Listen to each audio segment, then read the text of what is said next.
नमस्कार पुण्य श्लोक के शो में आज हमने देखा कि रानी अहिल्या, जी हाँ देवी अहिल्या हाथ जोड़े खड़ी है उस अजनबी के सामने जो थोड़ी देर पहले उन्हें लग रहा था कि युवराज खंडेराव पर हमला करने के लिए आया है, मगर अब वो उन्हें हाथ जोड़कर कहती है कि मैं ये रानी देवी अहिल्या आपकी ऋणी बन चुकी है क्योंकि आपने उनके पति युवराज खंडेराव का ख्याल रखा है 7 साल। देवी अहिल्या जो चाहती थी करना मगर नहीं कर पाई क्योंकि अपने पति से दूर थी, उनकी चिंता में थी मगर उनके लिए कुछ कर नहीं सकती थी, और वो काम कर दिखाया युवराज खंडेराव के इस नए दोस्त ने। और इसीलिए देवी अहिल्या कहती है कि मैं जीवन भर आपकी ऋणी रहूंगी परीक्षित भाऊ।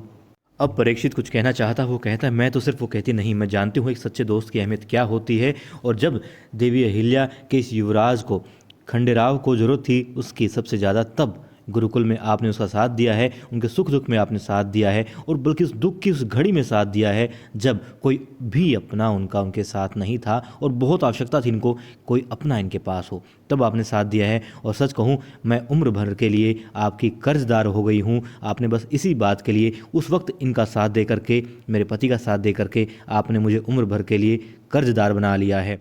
तब युवराज खंडेराव अपने दोस्त के कंधे पर हाथ रखकर कहते हैं, और देवी अहिल्या की तरफ देखते हुए कि देखा मैंने कहा था ना।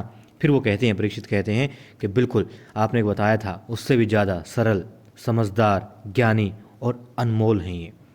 तब देवी अहिल्या कहती हैं चलो अंदर चलते हैं, और अब दिखाते हैं कि मल्हार राव सूबेदार जी अपनी पत्नी के साथ में, जी हाँ गौतम भाई सरकार के साथ में अपने बेटे से मिलने के लिए जा रहे होते हैं, और बड़ी खुश होती हैं दोनों की जोड़ी और बातें कर रही होती हैं खंडेराव और देवी अहिल्या के बारे में। तब गौतम भाई सरकार कहती हैं कि आप 7 साल बाद आए हैं युवराज, तो उससे बात कर लीजिएगा और अच्छे से बात कीजिएगा, वो भी खुश हो जाएगा। और फिर वो कहते हैं हाँ बिल्कुल मैं समझता हूँ इन चीज़ों को। और फिर उनके कक्ष में जाते हैं बात करने के लिए, मगर देखते हैं कि युवराज और देवी अहिल्या दिखाई नहीं दे रहे होते हैं। तब गौतम भाई साहिब पूछती है, 2 दासियाँ वहाँ पर होती हैं, दोनों कक्ष को जो है बड़े अच्छे सलीके से सजा रही होती हैं, संवार रही होती हैं, और वो पूछती हैं कि खंडेराव को देखा क्या, युवराज को देखा क्या। दासियाँ जो होती हैं हंसने लग जाती है। तब वो फिर पूछती हैं, लगता है सुनाई नहीं दिया होगा, पूछती हैं फिर से, मगर वो फिर दांत निकालती है, और इस पर गौतम भाई सरकार को गुस्सा आता है। वो कहती हैं मैं तुमसे कुछ पूछ रही हूँ और तुम हो कि दांत निकाले जा रही हो, हंस रही हो। तब हरकू बाई वहाँ पर आ जाती है, आरती की थाल लेकर के आरती देती हैं सूबेदार जी को, और फिर कान में कुछ कहती हैं और हंसने लग जाती हैं फिर गौतम भाई सरकार और हरकू बाई भी। तब वो कहते हैं सूबेदार जी कि अभी तो तुम दासियों को मना कर रही थी, डांट रही थी कि हंस रही हो, अब खुद भी वही काम कर रही हो। तब वो एक तरफ ले जाती हैं सूबेदार जी को और कान में कुछ कहती हैं, फिर सूबेदार जी भी हंसते हैं, दोनों खिलखिलाते हैं और हरकू बाई भी साथ में। अब गौतम भाई साहिब कहती हैं सूबेदार जी से कि आप डांटिएगा मत उसे, 7 साल बाद आया है। तब वो कहते हैं अरे डांटूंगा क्यों, मैं भी जानता हूँ हम भी जवान थे। और फिर वो कहती हैं हाँ क्योंकि डांटना क्यों नहीं है, वो बताती हैं क्योंकि युवराज 7 साल बाद आए हैं, और एक राजा का काम, एक युवराज का काम सिर्फ ये नहीं होता कि युद्ध करे, वीरता दिखाना काम नहीं होता, इस तरीके के मतलब खेलना कूदना मस्ती करना भी उसका काम होता है। तब वो कहते हैं हाँ मैं सब समझता हूँ, और हमने भी अपने ज़माने में जो है मतलब, फिर बहुत हंसते हैं, खुश होते हैं। और हरकू ये सब देख करके कहती हैं कि इनकी जो हंसी है, इनकी मुस्कुराहट है, बहुत बिल्कुल बच्चों जैसी लग रही है, और कितने खुश नज़र आ रहे हैं सूबेदार जी हंसते हुए। भगवान इनकी जो हंसी है, खुशी है, उसको नज़र ना लगाए, कितने सालों बाद इनको इतना खुश देख रही हूँ। फिर हंसते हंसते गौतम भाई साहिब कहती हैं कोई आसान बात नहीं है, शेर जैसा जिगरा चाहिए, ये अपनी पत्नी को सबके बीच में से हाथ पकड़ के लेके जाते हुए। तब वो कहते हैं आखिर बेटा किसका है, बहुत हंसते हैं दोनों और छेड़ते हैं उनको भी, गौतम भाई सरकार को, मल्हार राव। तब वो कहती हैं अरे भाई हरकू है यहाँ पर और हैं देख रहे हैं, तो कहते हैं इनको तो पता चलना चाहिए कि इनके अक्का साहेब आज भी हैं। फिर वो वहाँ से चली जाती हैं हरकू भाई साहेब, और तभी एक सैनिक आता है, कहता है कि छोटे सूबेदार जी को कहते हैं बड़े सूबेदार जी को, छोटे सूबेदार जी आपका मुख्य कक्ष में इंतज़ार कर रहे हैं, कुछ बात करनी है उनको। तब वो लोग वहाँ जाते हैं और मौजूद होते हैं कौन, देवी अहिल्या जो जलपान करवा रही होती है परीक्षित को, और युवराज खंडेराव, 3 लोग वहाँ पर होते हैं। अब परीक्षित जो है बहुत खुश नज़र आता है, वो कहता है मैं तो धन्य हो गया, और पहली बार मतलब कभी सोचा नहीं था महल में आऊँगा भी, देख भी पाऊँगा ये सब नज़ारा, मगर मैं तो मतलब रानी के हाथ से पानी पी रहा हूँ, जलपान ग्रहण कर रहा हूँ, मेरे तो भाग्य खुल गया। तो वो कहती हैं आप ऐसा मत कीजिए, रानी मत कहिए मुझे आप, मतलब जब वेणी कहा है तो कहते हैं नहीं देखो सच्चाई तो यही है कि आप रानी हैं। तब बातें होती हैं, ठीक है दोस्त हैं, भाई हैं, ये है वो हैं, और वो बताते हैं किस तरीके से, मतलब कभी सोचा नहीं था कि युवराज खंडेराव के साथ यूँ आएंगे, ये सब होगा। तभी आ जाते हैं सूबेदार जी वहाँ पर, और परीक्षित उनके चरण छूता है, गौतम भाई सरकार के चरणों को हाथ लगाता है, आशीर्वाद प्राप्त करता है। फिर छोटे सूबेदार जी कहते हैं कि मेरा दोस्त और मैंने ही इसको बुलाया है, बड़ा वीर है, साहसी है, बहादुर है, खूब बाका नौजवान आप देख ही रहे हैं और वीरता का भरा हुआ है, तो इसको मैंने वादा किया है और इसीलिए आया है अपना गांव छोड़ करके, अपना घर बार छोड़ करके। मैं सिर्फ मेरे कहने पर कि मैं इसको अपनी सेना में सरदार का पद देने का वादा कर दिया है, मैंने सरदार बनाऊंगा इसको। और मुख्य बात ये भी कि ये गुरुजी के ही गाँव का है। तब मल्हार राव सूबेदार जी कहते हैं अच्छा गुरुजी के गाँव के हो, तब ठीक है। फिर वो कहते हैं देखो लेकिन सरदार बनने के लिए तो जो परीक्षा होती है, सेना में जो नियम है उसके हिसाब से परीक्षा दो और उत्तीर्ण हो जाओ तो बन जाओ, कोई दिक्कत नहीं है।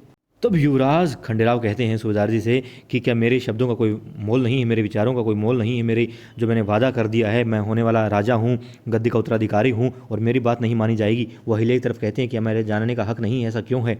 क्या मेरे शब्दों का, मेरे भावनाओं का कोई मोल नहीं है यहाँ पर? जब मैंने देख लिया, मैंने कह दिया कि ये लायक है, तब भी परीक्षा होगी। तब परीक्षित कहता है कि अरे तुम ऐसा क्यों कर रहे हो? देखो यदि परीक्षा नहीं होगी तो भला मुझे कैसे मौका मिलेगा इतनी बड़ी सेना, इतनी विशाल सेना और इतनी ताकतवर सेना का सेनापति बनने के लिए, मतलब सरदार बनने का जो परीक्षा होती है वो देने का? क्योंकि मैंने सुना है बहुत वीर सैनिक होते हैं यहाँ पर, कड़ी उनको जो है परीक्षा देनी पड़ती है। तो उन सिपाहियों की, जब मैं सरदार बनूँगा उन सिपाहियों का, तो मेरी तो परीक्षा होनी चाहिए और तभी तो मैं अपना जो युद्ध कौशल है, युद्ध नीति है, वीरता है, अपना अस्त्र शस्त्र जो ज्ञान है, वो मल्हार राव सूबेदार जी को तभी तो दिखा पाऊंगा जब परीक्षा होगी, वरना मौका ही नहीं मिलेगा। और मैं यही तो चाहता हूँ कि इनको दिखाऊं कि मैं कितना लायक हूँ। तब खंडेराव वहाँ से चले जाते हैं, कहते हैं मुझे कुछ काम है, माफ़ कीजिएगा। और फिर वो तो मेरी सरकार कहती है कि आपकी व्यवस्था की जाती है और आप वहीं विश्राम कर लीजिएगा, रहने की व्यवस्था करते हैं। कहते हैं ठीक है। वहाँ से सब चले जाते हैं और युवराज खंडेराव दिखाते हैं फिर कहाँ होते हैं, तुको जी के पास में होते हैं। तुको जी आते हैं, उनके पीछे कमर पर हाथ रखते हैं, कंधे पर हाथ रखते हैं, कहते हैं मुझे पता था तुम अपने भाई के पास ज़रूर आओगे। तब वो कहते हैं हाँ भाई, मुझे तो आपके पास आना ही था और हमेशा बचपन से मैं हर बात आपके साथ में साझा करता आया हूँ। तब वो कहते हैं मुझे मालूम था तुम आके गले ज़रूर मिलोगे और मतलब कितना इंतज़ार किया तुम्हारे आने के बाद में इस पल का। तब वो कहते हैं इंतज़ार तो किया मगर सूबेदार जी ने सारा मतलब फीका कर दिया, मेरे दोस्त के सामने मेरी बात को नहीं रखा। वो मेरे दोस्त को कैसा लगा होगा, उसकी भी बेइज्जती कर दी। उसको कहना पड़ा कि वो परीक्षा देना चाहता है, उसने झूठ बोला, मेरे दोस्त ने झूठ बोला, मुझे बहुत बुरा लग रहा है। और सूबेदार जी बिल्कुल भी नहीं मानते चीज़ों को। तो वो कहते हैं कि वो राजा है, तुम ये भी देखो वो राजा है और राजा का कर्तव्य होता है प्रजा की तरफ भी सोचना, और जो नियम है उनकी मजबूरी है वो मानने, वो पालना करना उनकी मजबूरी है और ज़रूरी भी है। तो वो कहते नहीं आपको तो ऐसा ही लगेगा। फिर दिखाते हैं गुन्नू जी और उनके पिताजी। गुन्नू जी नक्शा लेकर के देख रहे होते हैं। वो कहते हैं क्या कर रहे हो? तो कहते हैं कि अब क्योंकि खंडेराव आ गया है तो मुझे भी लगता है परीक्षा देनी पड़ेगी, प्रतिद्वंदी आ गया है जो राजपूताना मुहिम है उसके लिए। और मैं हैरान हूँ कि खंडेराव को इतनी जल्दी ज्ञान कैसे हो गया कि पूरा मतलब मालवे का ज्ञान हो गया और कौन सा सरदार उसकी मदद कर सकता है ये भी उसने देख लिया। सरदार मान सिंह से उसने मदद ली, उन्होंने मदद की, मतलब खंडेराव अब जो है एक तगड़ा प्रतिद्वंदी है मेरे सामने और मुझे अपनी तैयारी करनी होगी। उसकी दोस्ती 3-4 सरदारों से होगी बेशक, मगर बाकी सबके साथ दोस्ती मुझे करनी है और खंडेराव को मुँह तोड़ जवाब देना है। आखिर राजपूताना मुहिम पर मैं ही जाऊँगा।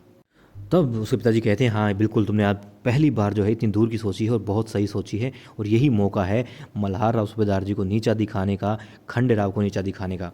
फिर दिखाते हैं मल्हार राव सूबेदार जी बात कर रहे होते हैं देवी अहिल्या के साथ में और साथ में होती गौतम सरकार, वो बातें कर रहे होते हैं जो परीक्षित आया है उसके बारे में। तो वो कहते हैं बहुत अच्छा किया आपने उसको मना कर दिया, क्योंकि यूँ ही किसी पर विश्वास नहीं कर सकते। और उन्होंने मतलब कहा कि सब ठीक है, गौतम सरकार कहती है सब ठीक है, आपने अच्छा किया, मगर सिर्फ खंडेराव इतने दिनों बाद आया है और उसकी मनस्थिति कैसी है आपको ये ख्याल भी रखना चाहिए था। खंडेराव दुखी हो गया है, नाराज़ हो गया है और नाराज़ होकर के गुस्से में वो घोड़े पर कहीं निकल गया है, तो उसका भी ख्याल रखो आप, बहुत आवश्यक है ये बात।